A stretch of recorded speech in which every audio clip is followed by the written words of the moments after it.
ছেড়ে দিচ্ছিস বলতে হবে না, কারণ আমি তো জানি তোর মতো উঠ কপালের ভাগ্যে কোনদিন প্রেম জুটবে না। খিড়কি দরজা দিয়ে লোকের হাড়ি মারতে যাবো না। কি বললি বেটা? আমি লোকের বাড়িতে হাড়ি মারি? না না না, শুধু হাড়ি নয়, তুই লোকের সুখের সংসারে চুলকে দিয়ে হাড়ির কাছ থেকে বউকে হাতে নেওয়ার চেষ্টা করিস। এ না রে গজমূর্খু, না, ওটা নয়। আর তাহলে তুইও বিয়ে করে তোর নতুন বিয়ে করা বউটাকে একটু সামনে রাখিস, কারণ বলা তো যায় না কখন হয়তো আমি। মুখ সামনে কথা বলবি। জানিস এই সবে আমি ঝুমকার সাথে প্রেমটা জমিয়েছি, আর একটু জমে বড় হলে ঝুমকাকে আমি বিয়ে করব। আর সেই বিয়েতে তুই যদি চুলকাতে যাস, যাবো না, তুই নিশ্চিন্ত থাকতে পারিস, আমি যাবো না। যাক তুই বেঁচে গেলি। আরে না রে গজমূর্খু, না, সেজন্য নয়, আমি যাবো না, কারণ ঝুমকা সেত্তর বিয়েই হবে না।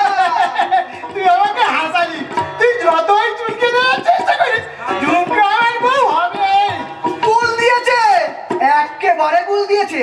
আমি এই পার্কে কেন এসেছি তা তুই জানিস? জানি, খুব ভালো করে জানি। সুন্দরী মেয়েদেরকে দুনয়ন সাহায্য করতে আর টোন কেটে রোমেশ থেকে তাদের প্রেমিকা দ্বারা উত্তম প্রাণী গেছে। আরে না রে গজমূর্খু, না না না, আমি এখানে এসেছি পার্কের মঞ্চে ঝুমকার সাথে পাশাপাশি বসে আমাদের বিয়ের ডেটটা ফাইনাল করতে। অবশ্য ঝুমকা আমাকে আজ এখানে আসতে বলেছে। এতদিন দেখলাম তুই লোকের সুখের সংসারে চুলকে দিয়ে দুঃখে ভরিয়ে দিস। তা হ্যাঁ রে, কবে থেকে কুল ব্যবসা শুরু করলি বাবা? মুখ সামলা কথা বলবি। জানিস আমি বিখ্যাত সমাজসেবী দেবদত্ত প্রধানের বিয়ে। জানি জানি, পরিবার নিচে থাকে একটু অন্ধকার আর চকচকে রঙিন জামার নিচে ময়লা সারা ফুটো গেছি। এবার কিন্তু তুই আমাকে ইনসাল্ট করছিস, আমার ঝুমকা আমি বলে দেব। কি বলবি রে কলির কেষ্ট? হ্যাঁ, আমি তোদের দুজনের সঙ্গে একটু প্রেম করতে এসেছি। একা আমাদের দুজনের সাথে প্রেম করবে? আরে তাতে কি হয়েছে রে? আরে গ্রামের মেয়েদের দেখিস না? আরে বাবা, ওরা 5 জনের সঙ্গে প্রেম করছে। আরে বাবা, বিকেলে রামের সঙ্গে ঘুরছে, তো সকালে অন্য আরেকজনের সঙ্গে ঘুরছে, আবার স্বপনের সঙ্গে সন্ধ্যাবেলায় সিনেমা দেখতে যাচ্ছে। আচ্ছা তুমি বলো, এটা কি ঠিক হচ্ছে? আরে বেঠিকের কি আছে? আরে মাছরাঙা পাখি দেখেছিস? একটা মাছ ফসকে গেলে আরেকটা মাছ খপ করে গিলে দিচ্ছে। আর মেয়েদের একটা প্রেম ফসকে গেলে আবার অন্য কারোর গলায় আবার ঝুলে পড়ছে। তুমি কি আমাদের দুজনের সঙ্গে? হ্যাঁ, আমি তোমাদের দুজনের সঙ্গে একটু প্রেম করতে এসেছি। যে সেঞ্চুরি করবে সে টিকে থাকবে, আর অন্য একজন বললা উঠবে। আমার শুধু খেলে তোমার আর কয়জন আছে? আরে 11 জন রে, 11 জন। দেখতে পাচ্ছিস না আমাকে? আমাকে যে দেখবে সে যদি খোপাবাদি চোখে লাগাই কাজল, যদি ভুরো না চাই কত ছেলে পাগল, যদি খোপাবাদি চোখে লাগাই কাজল, যদি ভুরো না চাই কত ছেলে পাগল, সবাই বলে ভালোবাসি, আমি কলকাতার সেনার বসি।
কেটে পড়ো, যাও বলছি। তোমার বলে অন্য খেলা আসবে, আমি আসবে এত বিপদ হয়ে আমার চলে যায়। এই শোনো, ওই বিপদ করবি পাঁচটা দিও না, ও সারা সুযোগ পেলে তোমার চুলকে দেবে। চলি টাটা, বাই বাই। এবার তুমি গেলে না যে? দুঃখের মতো এত সহজে হাল ছাড়ার পাত্র আমি নয় ভিনসুম করেনি। তার মানে? মানে এটা জলের মতো পরিষ্কার। আমি চিল হয়ে আকাশে যখন উড়েছি, এই ঠোঁটের জায়গায় খড়কুটো হলেও আমি তুলবই। এই, ছাড়, ছাড় বলছি, না হলে কিন্তু আমি চিৎকার করবো। ছাড় বলছি, তো লজ্জা করে না? না, লজ্জা করবে কেন?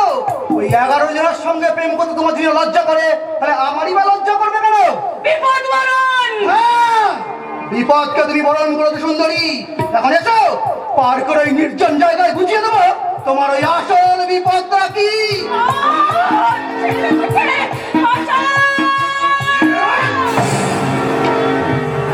সেটা ওকে বোঝানোর আগে আমি তোকে বুঝিয়ে দিলাম। হারামজাদা, তোর এত বড় সাহস, তুই কিনা প্রকাশ্য পার্কে। না, তুমি আমাকে ভুল বুঝছো চোরটা।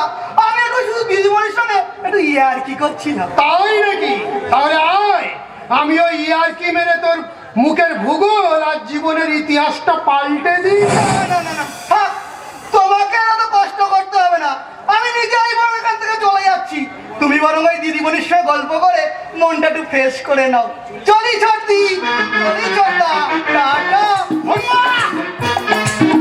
এইভাবে রঙিন প্রজাপতির মতো ডানা মেলে উড়ে না বেড়ালে আর চলছে না বুঝি। তার মানে বাবা, না মানে আমি যেভাবে ফুলের মতো পাপড়ি মেলে মধু ছড়াচ্ছ, তাতে তো ওই রকম মধুলুপি ভ্রমর উড়ে এসে বসবেই। রাজা বাবু, আপনি এত কথা বলছি কেন? তবে আমার মনের কথা শোনো ঝুমকা, আমি তোমাকে ভালোবাসি। না, না, না, এ হয় না, এ হতে পারে না রাজা বাবু।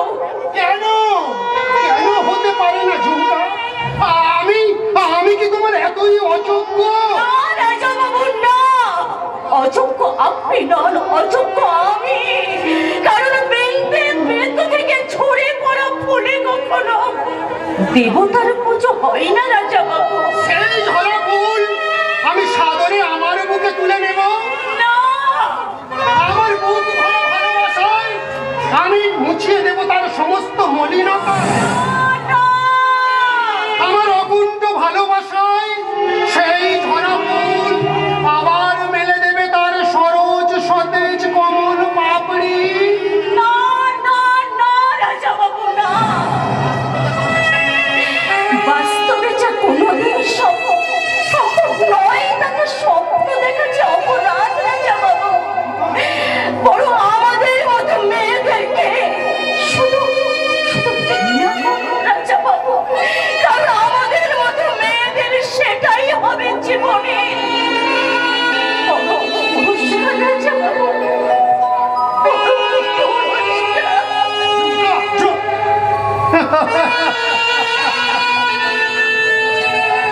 ঝুমকা, আজ তুমি নিজেকে খারাপ ভেবে আমার থেকে দূরে সরে যেতে চাইছো, কিন্তু কিন্তু বলতে পারো ঝুমকা, আমি আর ভালো কোথায়? মাদক দ্রব্য পাচার, নারী পাচার, এমনকি মানুষ খুন করা যার হলো প্রধান কাজ, সে তো এই দেশ ও দশের শত্রু, সেই সমাজের কলঙ্ক, এই শিক্ষিত সমাজের দুর্গন্ধময় আবর্জনা স্তূপ।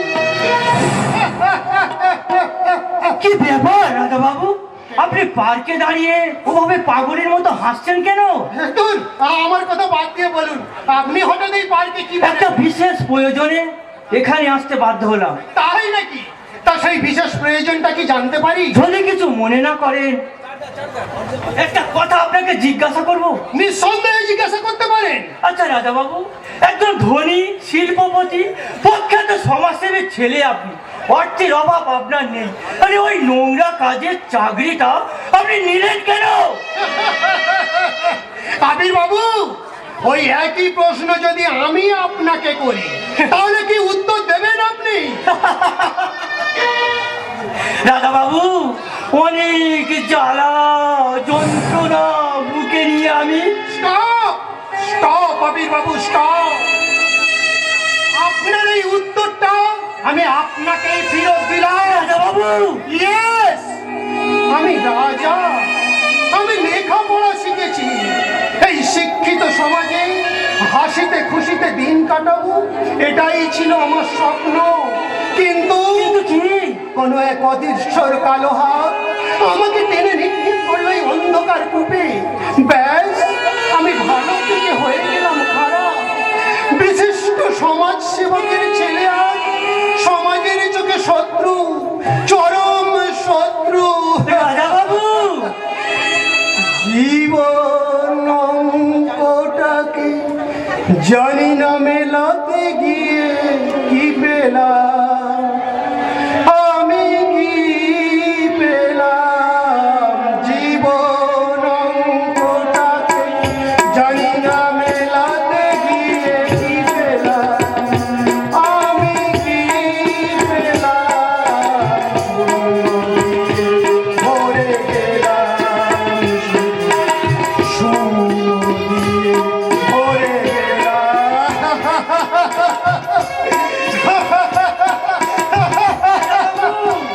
রাজা বাবু, রাজা বাবু, মাত্র একদিন আমি বুঝতে পেরেছি যে স্বেচ্ছায় এখানে কেউ চাকরি করতে আসেনি। সবাই কোনো না কোনো দুর্বিপাকে পড়ে চক্রগৃহে চাকরির নামে বন্দী হয়েছে, যেখান থেকে সহজে কেউ মুক্তি পাবে না। আর এর সব কিছুর মূলে ওই শয়তানের শিরোমণি ডিডি সাহেব। কিন্তু মনে রাখো ডিডি সাহেব, শয়তানের 7 দিন আর সাধুর 1 দিন। দিন দুপুরে পার্কে দাঁড়িয়ে নাটক না করলেও চলবে। আপনি এখন আসুন। নাটক আমি করছি না বাদশা। নিজের জীবন বিপন্ন করে যেভাবে তুমি গুন্ডাগুলোর হাত থেকে আমাকে বাঁচালে, এতক্ষণ হয়তো আপনার ইজ্জত চলে যেত, তবে কি আসি যায়? আপনার ইজ্জত বলে কিছু আছে যে চলে যাবে? আমি নেই বলতে চাও? না, মানে তুমি কি আমাকে নেই বলতে চাও? বড় লোকের বকাটে মেয়ে অর্ধনগ্ন পোশাক পরে রংবাহারে সাজে সজ্জিত হয়ে যুব সমাজকে পথগামী করাই আপনার নেশা।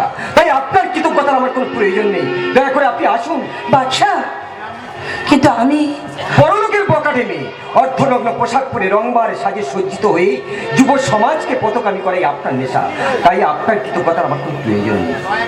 দয়া করে আপনি আসুন। কিন্তু কিন্তু তুমি যে আমার উপকার করেছো। থামুন, আমি এক পথ চলা প্রতীকের কর্তব্য করেছি মাত্র। তোমার এই কর্তব্য আমার সারা দেহ মন মায়ার জালের মতো জড়িয়ে আছে বাদশা।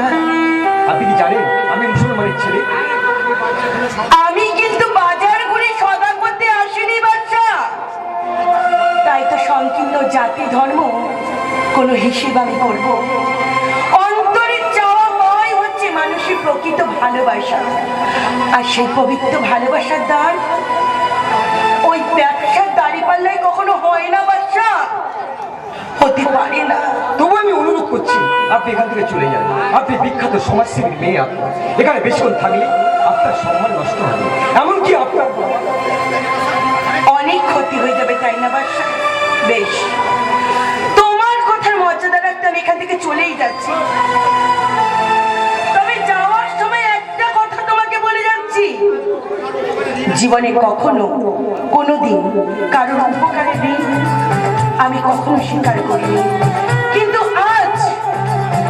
আজ আমি যখন একবার স্বীকার করেছি, তখন এই উপকারের ঋণ প্রয়োজন হলে আমি আমার জীবন দিয়েও শোধ করে যাবো।